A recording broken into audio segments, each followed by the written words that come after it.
All right, welcome y'all. How we doing today? Good, lovely. All right. Excellent. Thank you all so much for coming to our monthly Fishing Friends. This actually wraps up our series for the year other than our holiday party in December because we have so much stuff coming up. What's coming up, David? Great question. So up first, we've got our Reef Lionfish Derby and Festival. We talked about this last month, but it is going to be our largest tournament of the year. Registration is $100 per team. You can have up to 4 people on a team.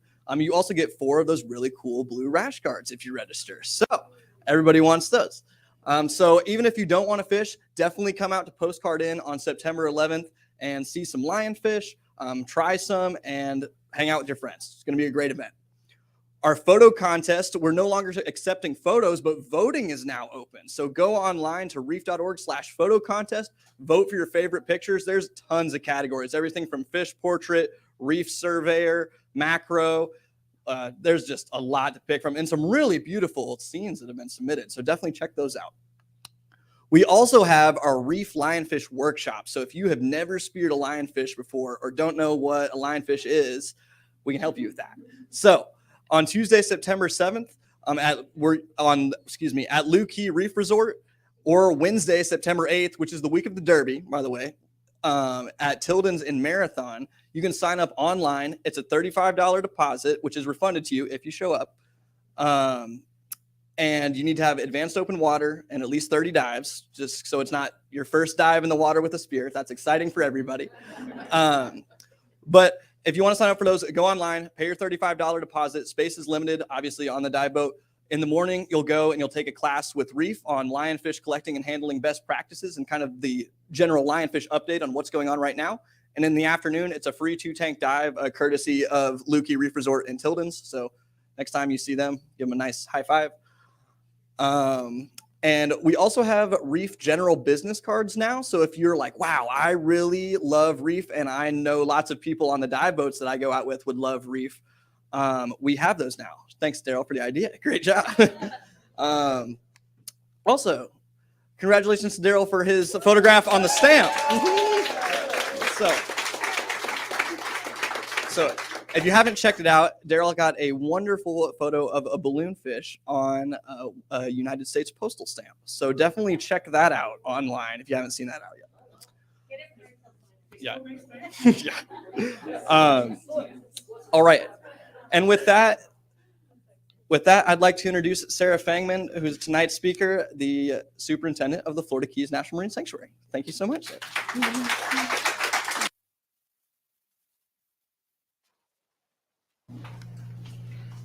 Hello. How's this for volume back there? Okay. All right. Good. Thanks for being here. I appreciate your interest in this subject. This subject is actually 2 subjects, but it's sort of one. It's kind of 2 presentations, all having to do with the things we're doing in the Florida Keys National Marine Sanctuary to try to ensure a better future for these resources. So I am mindful of time. I'm going to try to keep this to the time I'm allotted. Ask questions if you have them. And if I'm starting to get behind, I will just speed up. Okay, so this slide is sort of a starting point. It speaks to how important, wow, I sound loud to myself. Am I loud? No? Okay. Oh, that's why. Obviously, this place is really important to us economically. I know it's more than that, but sometimes dollars talk. And lots of money is spent in this community in ways associated with our marine environment. Lots of jobs, probably many of you in this room, actually, I know at least a few, and our economy. So it matters. All of that depends on this resource being in decent shape, right? People aren't going to come here if it's not. However, our resources are at risk. I think this audience probably knows that. If you doubt me, I can direct you to a report that was put together actually over a decade ago. It was a comprehensive assessment of the condition of the Florida Keys National Marine Sanctuary resources, the living resources, the habitats, actually the natural or the shipwrecks as well were included in that. But it basically was a snapshot. What is the condition of this place? And sadly, that report over a decade ago told us we have problems. Of course, we know that. Since that report was written, look at all of the things that have happened in the Florida Keys, creating challenges, additional challenges to these resources. Get out of the way so everybody can see it. I'm not going to read every one of those, but that's a lot of threats and pressures to our resources. And for our urchin friends in the room, that's what that is on the end. We have some urchin worries going on right now. So it's a lot of challenges. So a lot is at stake. Obviously, our corals in particular have been under a lot of pressure. This audience certainly knows about that due to a lot of different conditions. Seagrass. We have one of the largest seagrass communities in the Northern Hemisphere here. It's a really important, in my opinion, underappreciated habitat. Doesn't quite get as much attention as our beautiful reefs, but it's really important to our entire ecosystem. And we are seeing lots of impacts. A lot of that is from boats. If you fly into Key West, you can see these kinds of scars just all over our seagrasses. 56,000 acres have damage. Lots of other stresses going on here. I think I've made the point. We have challenges here. Recognizing that some of those challenges are things we can't control, like storm events, global temperature changes. I think we can't just throw up our hands. We still have to do something. We can do something locally to help these systems be more resilient. Because it's just like, you know, if you're not eating well, you're not sleeping well, you have a lot of stress, you're likely to get sick. Well, if you maybe start eating better and get more sleep, maybe you still have the stress, but you're gonna be healthier. It's the same idea. So yes, we have no solution for the next hurricane. However, if this system is in better shape, I think that's gonna matter. I know it's gonna matter. And so that's what we're talking about. Doing things locally to affect this and make things better. So some of the pictures on the slide here, of course, coral restoration, marine debris cleanups, educating boaters, our mooring program. And then this image here on the side here is something that we're kind of keeping quiet. We haven't fully launched, but we created a new app. It's getting some final tweakings. It's going to be free. You can download it onto your phone. And if you're out on the water and you've got it enabled, you've got it open, it will tell you, hey, you're about to enter a sanctuary preservation area. Did you know here's what you're supposed to do here? So we're trying to do things locally to help enhance and help these resources. I'm going to be talking about some additional things we're doing besides, you know, education and so on that have more to do with regulations.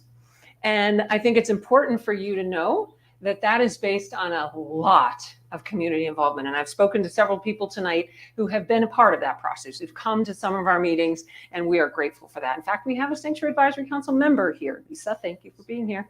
And she's been a part of a lot of meetings, a lot of conversations, not always easy and soft and smooth, sometimes energetic and sporty, but important conversations about finding solutions. And so that process, and you can see some of the statistics here, is what brought us to where we are now. With the Florida Keys National Marine Sanctuary releasing what we call a draft rule that proposes strategies for addressing some of the threats we're facing here to help make the future better for the Florida Keys. So what is in it?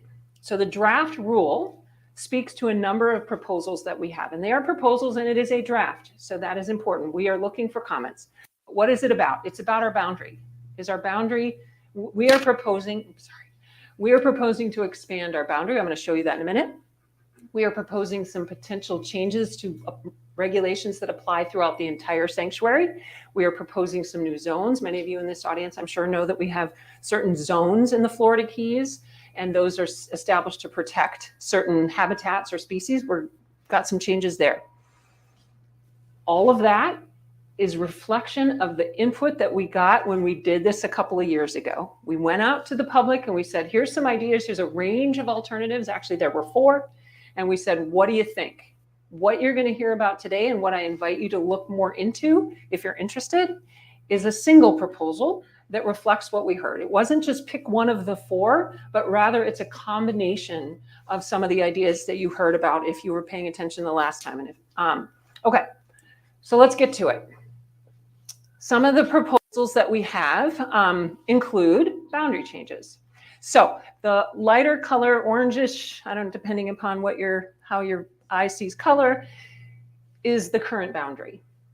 The hatched line is what we are proposing for expansion to the current boundary. So this area here would align our existing sanctuary boundary with a boundary that actually is already in place and that we actually already regulate. It is called the area to be avoided. It is an area that is currently in place that keeps vessels larger than 50 meters further away from our reef. We are proposing to just line those two boundaries up. I don't know why. Back in 1990, they separated that, but we are thinking that it's going to be better to have a single boundary instead of two, and clearer, and provide sanctuary-wide regulations there. Okay. Out past the Tortugas, we are proposing to add protections to the Pulley Ridge. This is an area with deep photosynthetic coral reefs that are providing, we think, seeding to the main Florida Keys. It's an area that is very susceptible to large vessel anchor damage. And so we are proposing to provide protections there, including no anchoring. And then also encircling the Tortugas South Ecological Reserve, which is a part of our boundary that already exists but sits out there by itself. Okay. I mentioned we're also proposing changes to our sanctuary-wide regulations. In other words, these would apply everywhere in the Florida Keys when you are in the sanctuary. This one pertains to a temporary regulation that would allow us, in case of some kind of unusual event, let's say if all of a sudden, suddenly something was going on, maybe a disease event at a certain reef, this would allow us to temporarily put in place some protections. Currently, we can do that. We've actually only done it like once or twice in the entire history of the sanctuary, so it's not a tool we use very often. But currently, we only have 60 days. We're a government bureaucracy. Can we get much done in 60 days? I think we need a little more time. And then this gives us the option after that 180 days to extend that temporary regulation. We would only use this in the cases like you see here. The three categories is how we would apply this. And then the proposed rule speaks to exactly how we would go about it. And then if after the full 180 plus 186, which is a full year, if we still need protections, then we would initiate a full public process. So this just gives us the ability to be more responsive to emergencies. Okay, I thought I added this one into the slides because I thought this audience might be interested in a proposal to address fish feeding. So this issue came to us as a part of the public process. People were interested in seeing restrictions to fish feeding, both shoreline and out in the water. This is an activity that happens a lot in the Florida Keys. It unfortunately has also been shown to have impacts to the behavior of the fish and potentially have risks to humans. And so this was why we put together a proposal. And so this draft proposal would suggest we should prohibit feeding, attracting, and fish, you can read it, while diving. The state already does have regulations to this effect. They don't extend out to the full federal waters of the sanctuary. So what we would be doing would be aligning with what exists in state waters. For the fishermen in the room, you can still discharge bait and chum while doing traditional fishing activities. The difference, the distinction being feeding the fish to attract them versus, some of your bait getting knocked off your, can you tell I don't fish? Your hook. What else do I want to say about this? We decided not to go forward with any regulations at this time prohibiting shoreline. So for example, robbies. We're not proposing at this time to do anything with that. We need more information to really understand the extent and impacts of that type of activity. So for now, this is just offshore. There are operations here in the community that do this. We are not proposing at this time anything to grandfather them in. However, we may consider a permitting option that could allow certain activities to still take place. And so we're interested in hearing from the public about what the ideas are about that. So that's that one. Last sanctuary-wide regulation I want to just mention relates to our buoys. I'm sure many of you in this room have used the buoys, and obviously that is to protect the habitat. I think it's important to know that what we are proposing in this draft, is that we would now require, if you're in a sanctuary preservation area, a restoration area, which is a new zone I'm going to talk about in a minute, or a conservation area, you may no longer anchor. You must use a buoy. Right now, if all the buoys are full, you can go to a place where you can see the bottom and drop your anchor and do so safely. This proposal adds that additional protection.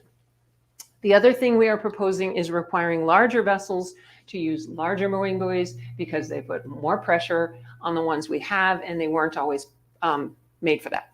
Okay. All right, zoning. So I mentioned that we have some proposals changing our zones. Zoning is a tool we have used since 1997 and successfully shown that can provide additional important protections very strategically. It can also facilitate restoration. And in this process, we are attempting to simplify and clarify some of the zone-related regulations. So let me give you some examples. So one sanctuary zone that many of you have probably heard of are spas, sanctuary preservation areas.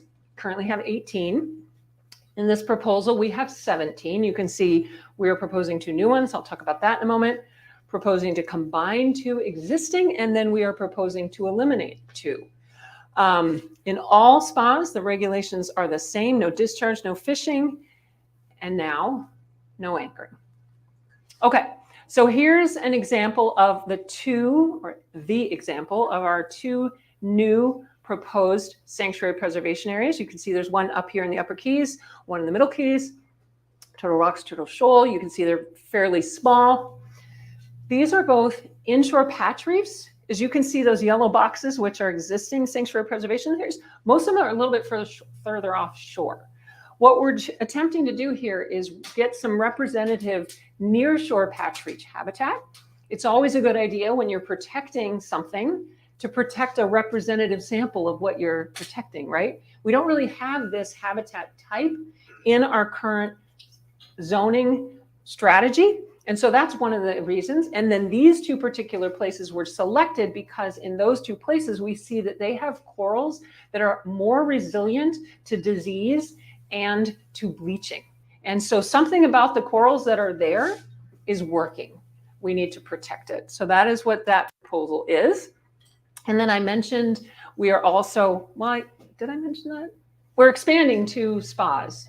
And so you see here, one is again in the Upper Keys, one sort of off Isla Morada-ish, Alligator Reef. In both cases, again, what we are proposing is to expand into deeper waters. Currently, our sanctuary preservation areas typically are only in 60 feet of water. These would bring these 2 spas out to 90 feet. Again, we want to make sure we're protecting representative habitats. In both cases, we've got some unique corals assemblages that are there. We're seeing some really resilient corals there. And so our idea is to make sure that they are protected. Okay, another zone type, conservation areas. We currently have this zone type. We have 6 of them. We're going to keep 6 of them, except eliminating Lou Key special use area. This was an area that was designed to allow for research activities, someplace that would be sort of set aside for that purpose. We didn't see many people doing it. So why restrict unnecessarily? If people aren't using it, we won't keep it. So you can see the prohibitions that take place here. They are like spas, only they add transit only. So no fishing, no anchoring, no discharge, and keep moving, keep on moving. Okay, an example of one of our conservation areas that exists now, the Green Box Tortuga South Ecological Reserve, is proposed to be modified and expanded to the west to additionally protect spawning habitat there. This was an area that was created after there was significant research about mutton snapper spawning out here.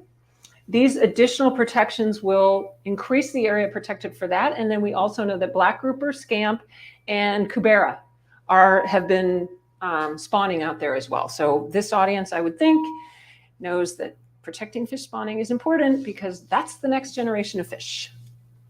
Okay, restoration areas. This is a new zone type. I also know that there's people in this audience who know a thing or two about restoration. And this, when we first put in place our zoning, restoration wasn't really happening here too much, if at all, in 1997. So this is a new protection. We are proposing, recognizing that restoration is really expanding here in the Florida Keys. So we have two types of restoration areas we are proposing. One is to protect the habitat we're actually restoring, but not every single place where we're outplanting corals, because that's actually a lot, which is great. But we are proposing 4 specific areas for restoration outplanting. You can see the regulations that would apply: no discharge, no fishing, no anchoring, just like spas. We also propose to protect the places where we're growing the corals, the nursery areas. We've got 9 of these. And you see we add additional protections.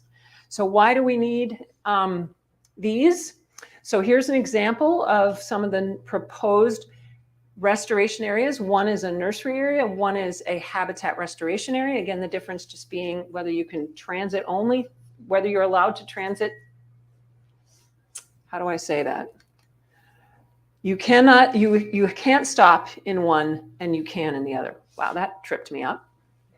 So Tavernier Nursery, probably some of you know, that is the largest nursery area in the Florida Keys. So clearly that is the future of a lot of our coral restoration work, needs to be protected. Pickles Reef is nearby. It's an area that a lot of restoration has occurred, and we're seeing really good hope relative to elkhorn and staghorn corals growing there. So that's the good news.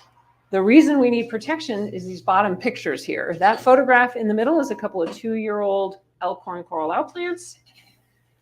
That is a picture of that same spot after somebody went through with their anchor.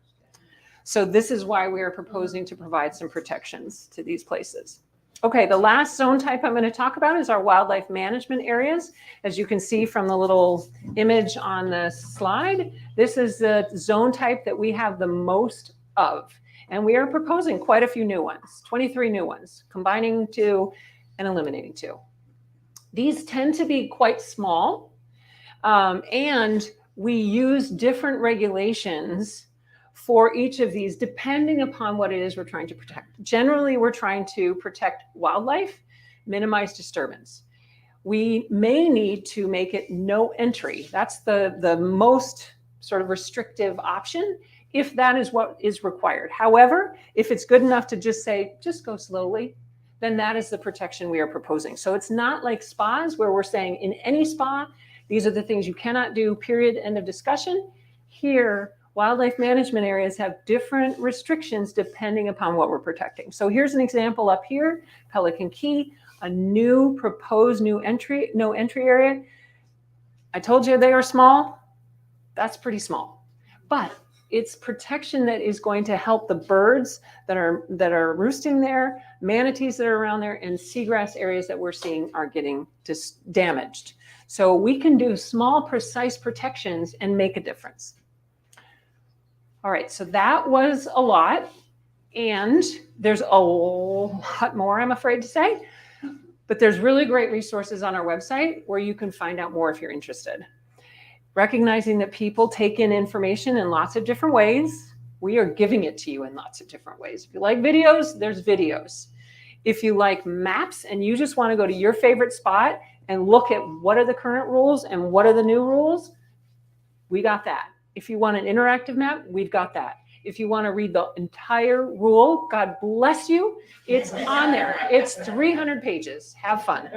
There's socioeconomic information on there. There's, what else am I forgetting? There's our management plan.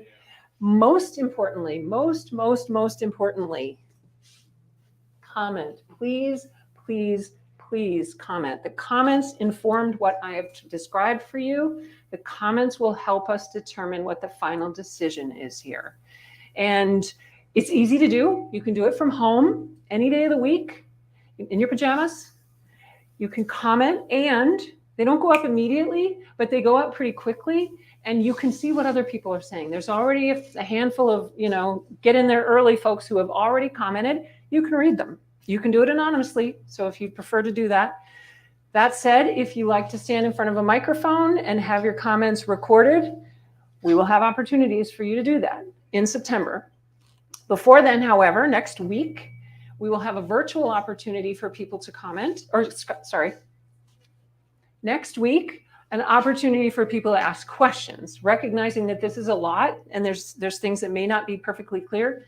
You can register on our website and have your questions answered. We'll be there for like 3 hours answering questions.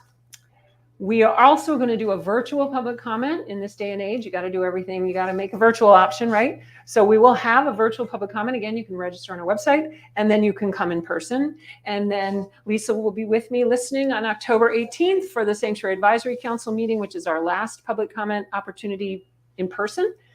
But you can keep up making your comments all the way until October 26th. So please, please, please. I know this audience likes to know how you can help, I'm told. That is how you can help. Sincerely, please comment. And if you like it, please comment. We need people to say this matters. We need people to say we need to protect our resources. If you don't agree what we're proposing, that's fine. But if you agree we need to do something, we need to know that. Okay. So that was part one. We're switching gears. And now we're going to talk about our beautiful coral reef. So I'm excited, if you can't tell, about what we're doing with the restoration blueprint. We need to do that. It's comprehensive. It's everything. It's a lot. And it's not quite enough for our corals. We can't just simply say, don't anchor here and maybe use this kind of a mooring over there, and our corals are going to be able to recover. We're past that. So, Mission Iconic Reefs.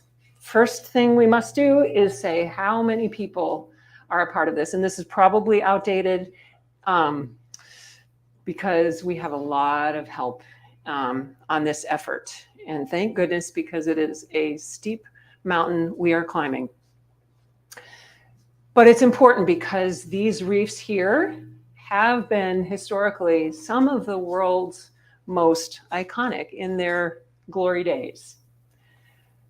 And we've already established they're important economically. I talked about that early on, but they're important to us as a part of our way of life. They're not just important because we make money on the water. They're important because that's why we live here, is because of our ocean and our reefs. But they actually also do more for us because they provide coastal protection. The mariners in the audience know seas outside the reef are 6 feet, seas inside the reef are 3 feet. What is that? That's our reef providing protection. That protection can actually be quantified. You can put a dollar amount to it. And USGS and UC Santa Cruz did. They calculated the annual benefit to Florida from our coral reefs. Look at that number. Every year, our reefs are providing protection to our shoreline in the hundreds of millions of dollars. So it matters, although this audience knows that. And this audience knows there's been lots of problems causing difficulties for our reefs. We are lucky that here in the Florida Keys, coral restoration really was pioneered. And we have some really heroic people that have done wonderful things here. And we're not keeping up. We haven't been keeping up with the declines. So a few years ago, there was a conference here in Key Largo called REEF Futures. And it was the first global conference for people who work in restoration. Maybe some of you went. And it was really energizing. It's a really challenging issue that we're facing on reefs everywhere. This is not just the Florida Keys, and I know you know that.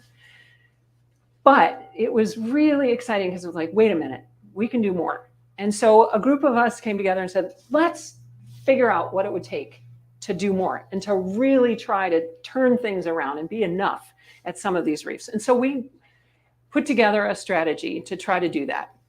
We identified 7 sites because you can't do it everywhere. We need to focus our energies. We picked 7 sites throughout the Keys, a couple of them near shore, further offshore, throughout the whole Keys, just in case a storm comes through, and which it will. And then for each of these, part of our process, which was unique, was to look at that area in really careful detail and develop some calculations for what would it really take. It's not just throw more corals, more corals. What would it really take to return that to a more natural community? And so what you can see on this slide is different parts of the reef, and the divers in the room know this, different parts of the reef look different. They have different coral assemblages. And so if we wanted to recreate that, what would we do? And what species would belong there and in what percentage? And then from that, we came up with very detailed target numbers. Here's at each of these sites, map them out. This is what we need to do in this many corals. And then of course we thought, how long will it take? And it's not slow. I mean, it's not fast. They have been declining for decades, reefs here in Florida. We're not going to be able to turn this around overnight. So we started to sort of map out our strategy. Now, this was in 2019 that we were doing this planning, and we didn't have a nickel in our pocket to do it. So we needed to first say what it is we needed to do, and then we'd have to find the money. And depending upon how that fast, so there's a little bit of best guessing in here. But 2019, we were still and are still dealing with stony coral tissue loss disease. Many of you, I'm sure, know about that. And so our strategy was to start with the acroporids in this first phase, because thankfully they are not susceptible to stony coral tissue loss disease. And then hoping that we would see that settle down, we would expand the mission to include additional species. Furthermore, by the way, of course, these are the ones that are in large production right now. This is what most people have been restoring using. And then we outlined a third phase. So I can't tell you exactly when this would finish. It depends on a lot of things that we can't control, but we started. We said, all right, here's our plan. And we launched in December of 2019. And I'm very pleased to say that we have seen a dramatic increase in the outplanting of corals as a result. So here's a quick statistic, or set of statistics, I guess, on how far we're getting. So we are still in phase 1A. That's predominantly the staghorn and elkhorn corals, but we're putting some other corals out as well. As I described, we mapped out each of the places we wanted to restore, and we identified what we call segments at each of them. We've got 148 total areas, segments that we're working in, or that we will ultimately work in. Right now, we're working in 44 of them. So pretty decent start. Of our phase 1A outplant goals, those targets that we created, we're about 23% along the way. Good news is we've got more money in our pocket. So 26% of dollars in our pocket to get us towards our targets. And then you can see, staghorn outplants, elkhorn outplants. Interestingly, you can see we're making greater progress here than here. We got a ways to go there. But I'm going to hit on 3 of the 7 Mission Iconic Reef sites and give you sort of a sense of what we're doing there, what we've been accomplishing, and then tell you a little bit more of why Mission Iconic Reefs is I think different from what we've done to date. It stands on the shoulder of the works that's been done, but it's also more, and not just in the sense of let's just plant more corals. There's elements that I want to talk about that we're doing as a part of Mission Iconic Reefs that I think will help us be more successful. Okay, so Eastern Dry Rocks. This is the furthest most west site near Key West.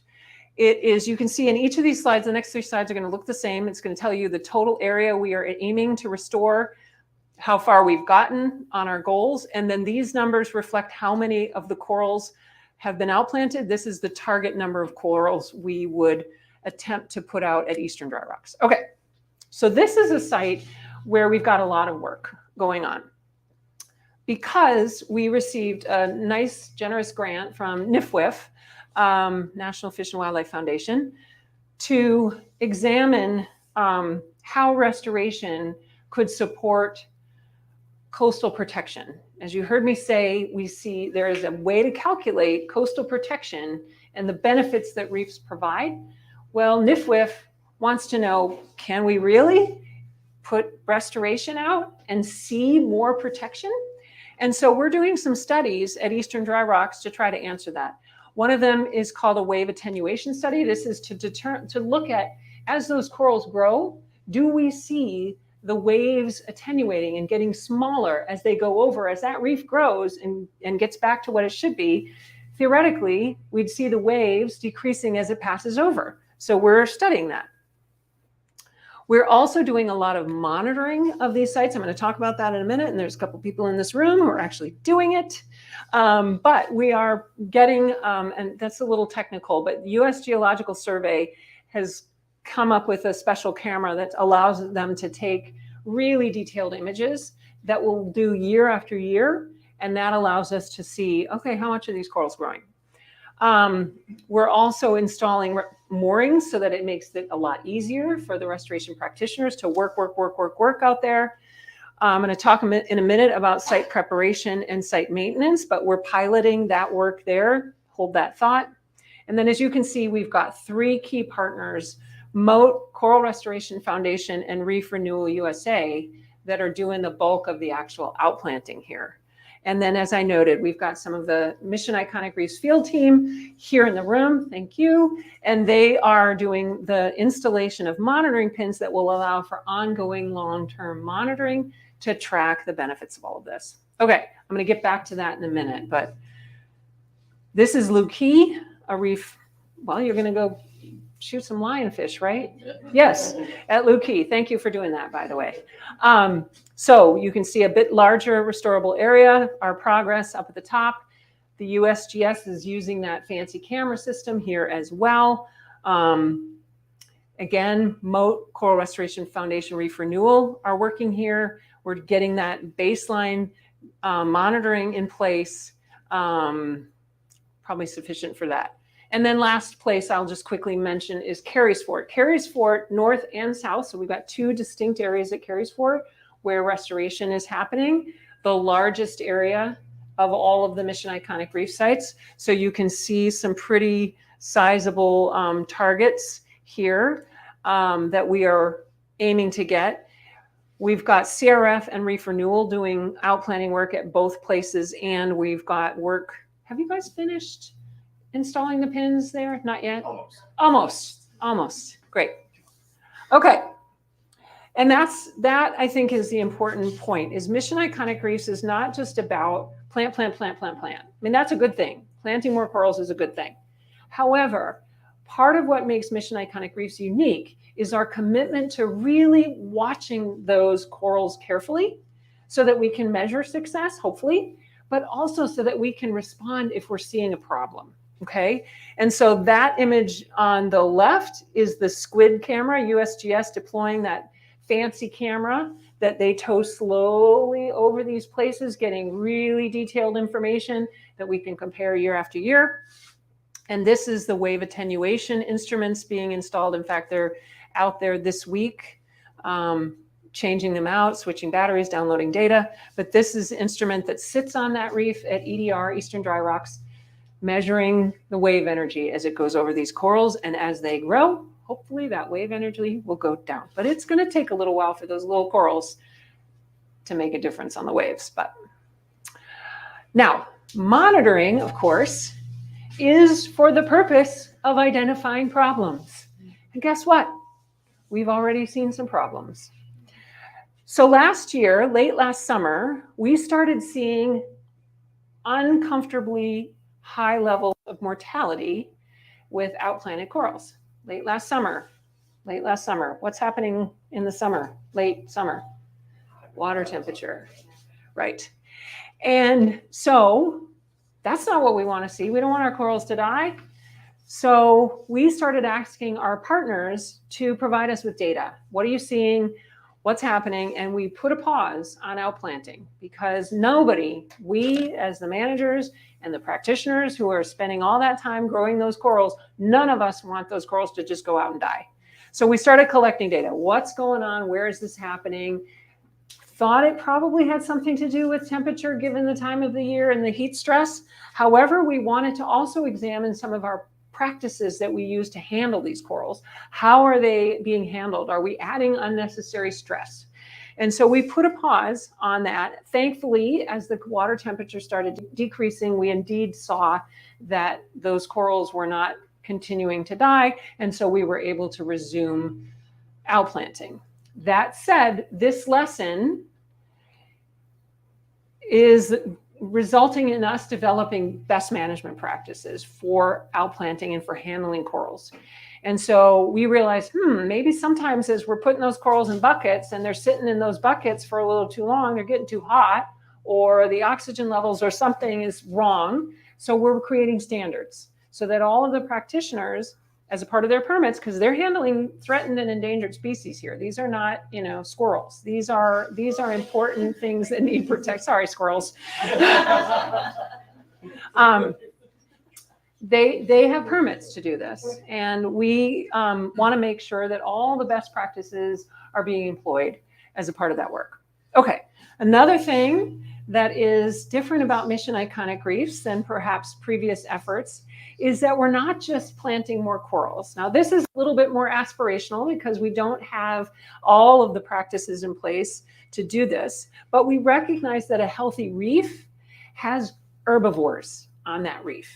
And unfortunately, our reefs have gotten out of balance when it comes to having healthy populations of herbivores. Those herbivores are going to eat up some of the competitors that prevent a coral from being able to settle and grow. And so part of Mission Iconic Reefs is to explore and expand our efforts to outplant not just corals, but also urchins, diadema, and crabs, because they do a wonderful service of eating algae. Okay, I mentioned earlier when I was talking about the work that's been accomplished at the different sites. Another thing that's unique about Mission Iconic Reefs is that we, again, don't just plan it and forget it, walk away.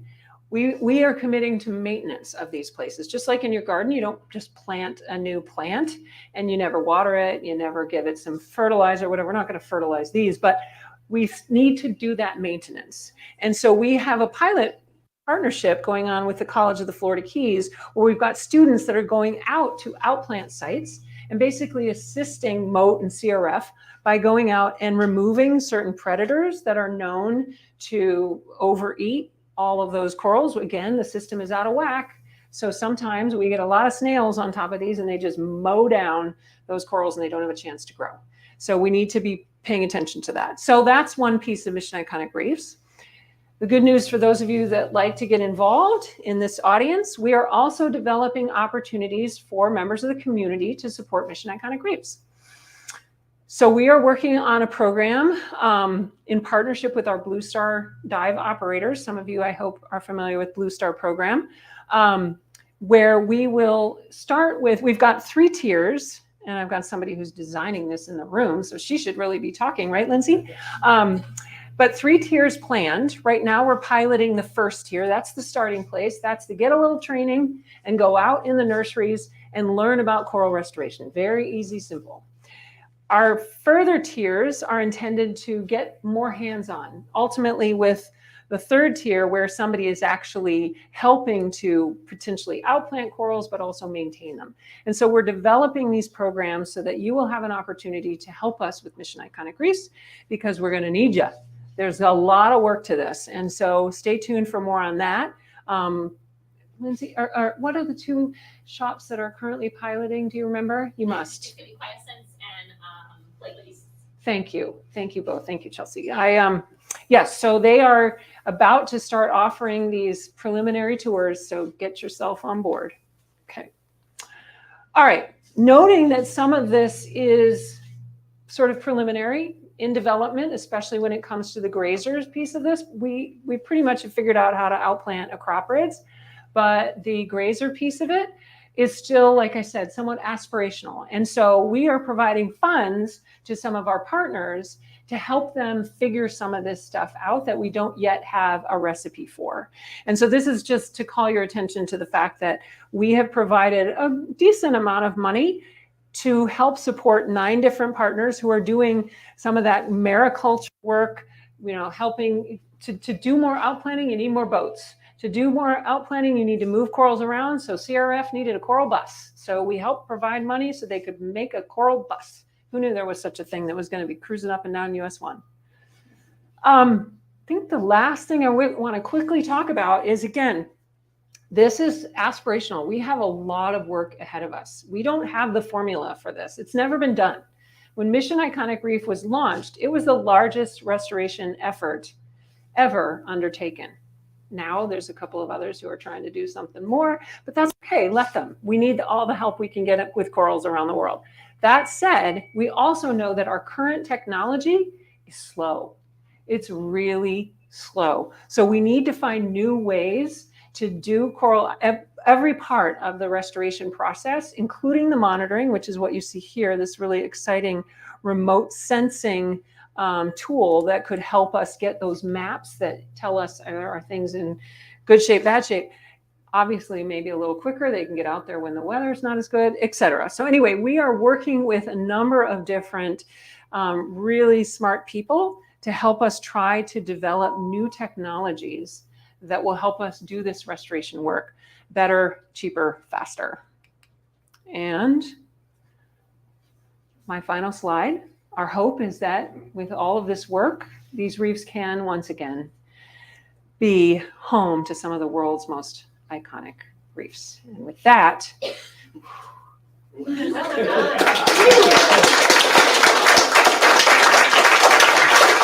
for questions? I hear that you guys are a curious audience, so who's got questions? Anyone? Or do you just need to get back to that beverages and appetizers? Yes, sir. When does it go into effect? You're speaking about the restoration blueprint, I assume, the draft rule? Yeah. Great question. Wish I had an answer for you. Here's why I don't. And I think it's a good reason why I don't. So we are in a public comment, as I mentioned, until October 26th. We will take all of those comments and we will use them to inform the final decision.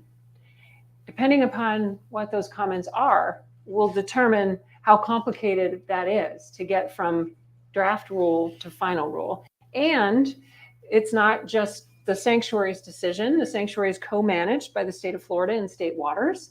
And so we need to work with our partners in the state, and the governor has to sign off on it. Can't predict when that would happen either. So I can tell you that after October 26th, we will work very, very hard and very quickly to come up with our proposed suggestion based on those comments. But it kind of depends. Last time we had 35,000 comments. It takes a little while to go through that. I love it. Bring it. I love it. But, and then we have to negotiate with our state partners. So that's the process. My hope would be, I think at the SAC meeting, we said hopefully 2 years. That's a guess, before you would see lines on the chart reflecting these changes. I hate to say hope 2 years. I wish it were 2 weeks, but there you go. Good question. Yes. How soon do you think before you have that phone app that outlines the response? Do you have an Android or an Apple? Apple. You can do it right now. It's if you're an an Android user, I apologize. It hasn't gone. Android and app are two different, or Apple are two different platforms, but you can look it up. It's called Marine Sanctuary Explorer, and you can download it. There might be a glitch or two that we're still working on, so forgive us for that, and let us know if you find something. So it's out in a soft launch for Apple users, and they're working on the Android. Right, Lindsay? Yep. Thank you, my dear. She got my back. Yes, Lisa. Can you speak to the Restoring Herbivores programs? Just, you mean to elaborate more on what does that mean? And when that might, are we going to be outplanting for a little bit and maybe in another year or two doing the herbivores? The outplanting of crabs and urchins at this point is more in the scientific phase, right? So it's not in a production phase. So we're still doing tests like how to do it successfully. Do you want to say anything more about that? You don't have to. If you decide you do, you can. He's part of the research. So, no. Sorry. It's hard right now with the disease going around with the diadema. Right. But that's kind of hopefully not affecting us as much throughout the Caribbean. And that's kind of like, it's not affecting the juvenile diadema as of right now that I have seen. So, But you're like growing them, like yes. tank growing them, and then potentially introducing them because they're having a hard time getting past that larval stage in the wild. I'm not growing them. Well, I'm not growing them you, in the but- ocean, not in a Oh, lab, okay. in a lab base. We're Okay. going for more natural sort of. Right. There's projects going on both sides. So there are people at FLAC that are growing them in tanks, and they have done a few outplanting tests where they're taking them out and putting them on the reef. And there's studies going on to try to capture them, not capture, settle them and grow them offshore. And so we're trying a number of things to see what works best, Lisa. Yeah. Thank you. Sorry to put you on the spot. Awesome. I have a question for you. No, really, this is new to me because I know that they have been trying to do sea urchins for like 10 or 15 years. I know the guy who is starting with the tent and all that. You are doing it on the ocean? Trying to do it. Can you give me a little? Basically, just like she's saying, there's these larval settlement collectors that the larvae float along, and then eventually they decide to settle on a suitable environment, and then from there you have to feed them, Are you raise doing them. on tanks? No, in situ, completely in situ, because I mean it's just been proved very a finicky animal. You're saying probably Martin Moe, many years ago was doing a lot of the lab-based rearing, pioneered it, and now it's passed on to like really try and ramp it up and see if it's. Do you see progress? I think they've seen some progress, but it's not at like fully restoration yet. And then a lot with that, there's a lot of spatial inhibitors of, you have a bunch of urchins, now how do you, in a land-based system, you need like a warehouse to grow all these urchins at that point. And Sarah, you might want to rephrase the statement for the people that are online so they know what the answers are because they can't hear. Okay. Did you want me to do that for that one, or did you type it in? You probably didn't type that fast. No. We were talking in the room about the challenges with urchins and rearing them and the work being done to try to test not capturing them, but settling, I keep saying capture, settling them and then helping facilitate their growth in the wild, which has advantages, of course, because facilities on land, as you were saying, can be restrictive in terms of where are you going to do this, the space, the water, et cetera, et cetera. So it's still very much in the development stage, but it's part of what we have to figure out in order to have this really be long-term successful, because they're such an important part of our ecosystem. So Why have taken so many years to be able to take the sea urchin in the wild? And what is it's just the water temperature or the adaptation? I get the question for those online. The question is, why has it taken so long to resolve this issue with our urchins and try to recover those populations? Well, and I say this not trying to sound glib, but that's exactly the problem. We don't know. We don't know. We don't know all the contributing factors, and we don't know, as you said, I think you said finicky creatures. They are very sensitive, and so it's just difficult. So, but we're putting more resources into it as a part of Mission Iconic Reefs. That's what I'm hopeful for. Yeah. Yes. Hi, I'm curious about the size of the staff of the sanctuary, the kinds of people who work there. And I'm most interested in how do you get to be Sarah Fangman? So the staff, we'll start with that part of the question. The question was about our staff, and we have 3 excellent members of our staff in this room. Can you raise your hand? Andrew, Lindsay, Chelsea. These are my wonderful coworkers who inspire me every day, and I try to keep up with. Don't always work, but we have just about 40-ish employees. which may sound like a good number until you think about the fact that it's 3,800 square miles we're trying to protect, and 5 million people come to the Keys to enjoy these places, and that's a lot for us. So what we do is oftentimes in partnership with other organizations like REEF. Thank you for the lionfish removal work that you guys do, among many other things. And so we try to maximize through collaboration. So, and then the second part of your question, I'm not sure I know how to answer. What's your background? Are you a scientist or are you a bureaucrat?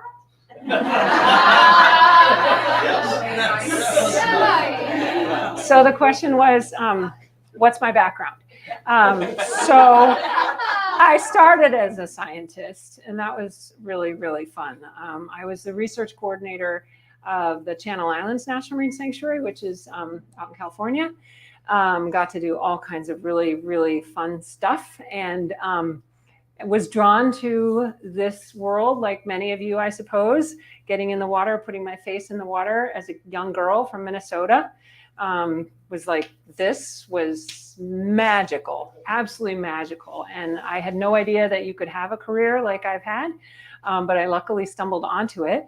And my passion was about trying to protect, ooh, I might get emotional, was trying to protect it. And I loved doing the science, and I still do. However, I felt like I needed to be involved in the management and the protection. And I can take the science that these wonderful people get for us and try to make it matter, make it really make a difference. And so that's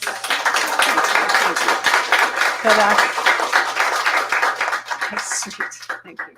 Anyway, I love my job. It's hard, but I love it. Yes. So you had said that the Lou Key area was set aside specifically for research. No one's taken advantage of that. So that's why it's on the list for elimination. What type of research would you guys be interested in that area? I'm sure there's a lot of people here who would be very interested in taking advantage of something set aside specifically for conservation. I'm glad you asked that, because it makes me realize I probably should be clearer. So the question was, I mentioned that Lou Key research only area, which is a small piece of Lou Key, had previously had its own special protections intended to allow for specific studies that required nobody else being in that area. Lou Key is still protected as a sanctuary preservation area, so there are still protections there. So I'm glad I had the chance to clarify that, and I will be sure to clarify that when I talk about it in the future. That said, there is a ton of research that happens at Lou Key. Thank goodness we get wonderful, interesting information there. The thing that was different that we don't think is needed anymore is to create a space where you can't go unless you're doing research.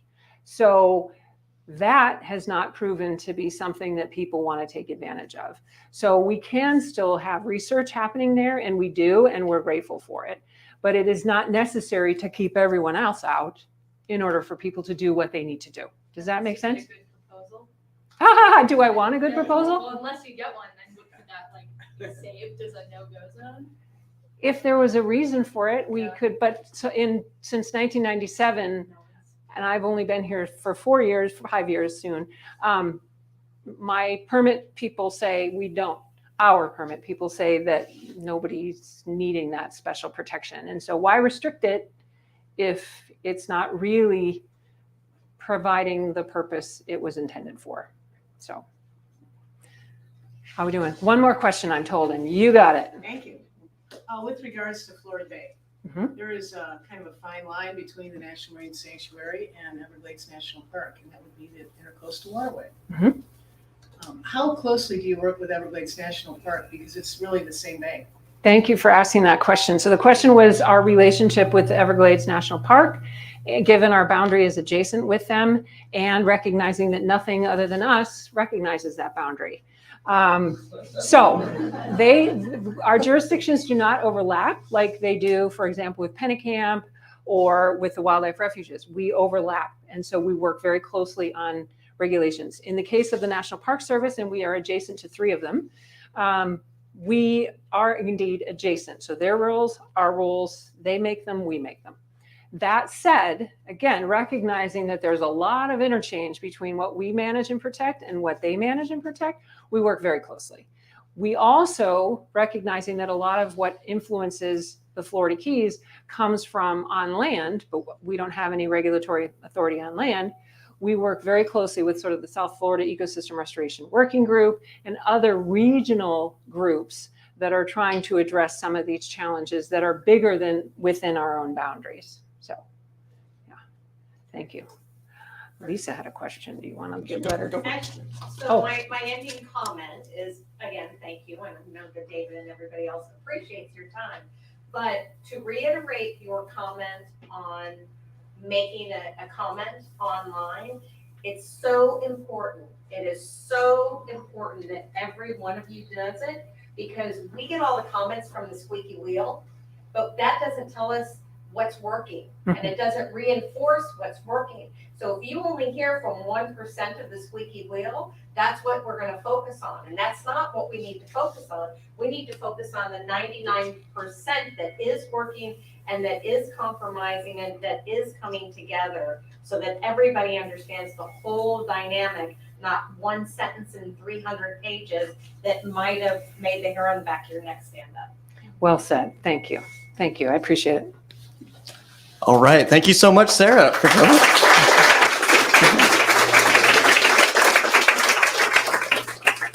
All right. And before we head out tonight, there's a couple people I'd like to say an extra special thank you to, because this is kind of our season finale for Fish and Friends. We run this from January through August on the second Tuesday of each month. And then we do a holiday party in December. But there's a couple people that really help out a lot with this. And one of them is Nancy Perez. Nancy, can you come up here?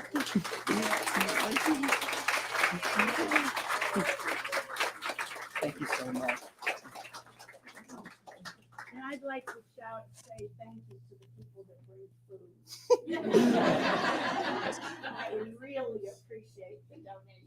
Yeah. And Nancy? Many of you are creative in the finger food department. Nancy at reef.org. Yeah, Nancy has coordinated Fish and Friends forever, and she helps make sure everything runs really smoothly and makes it all look wonderful. So thank you so much, Nancy. And then also to our man behind the camera and the microphone, David Hartman, come on up here. And David helps make sure this is all, yeah, exactly. David helps make sure that this is all available for all of you all online, making sure it's recorded and making sure all of it runs really smoothly, because I have no idea how we'd do it without him. So thank you so much, David. Good job. Appreciate it. All right. And with that, Sarah, thank you so much for coming. We really appreciate you. And we'll see you all hopefully at the Lionfish Derby or at Reef Fest in October. Reef Fest registration is open, so go on. It's free. So log on online. We have plenty of speakers. One of them is Sarah again. Is that correct? Yeah. So if you want to hear Sarah again, other than that, come to the Derby, register for Reef Fest, and hopefully we'll see you at the public comment on September 20th. Yes, September 20th at the high school here. So see y'all soon.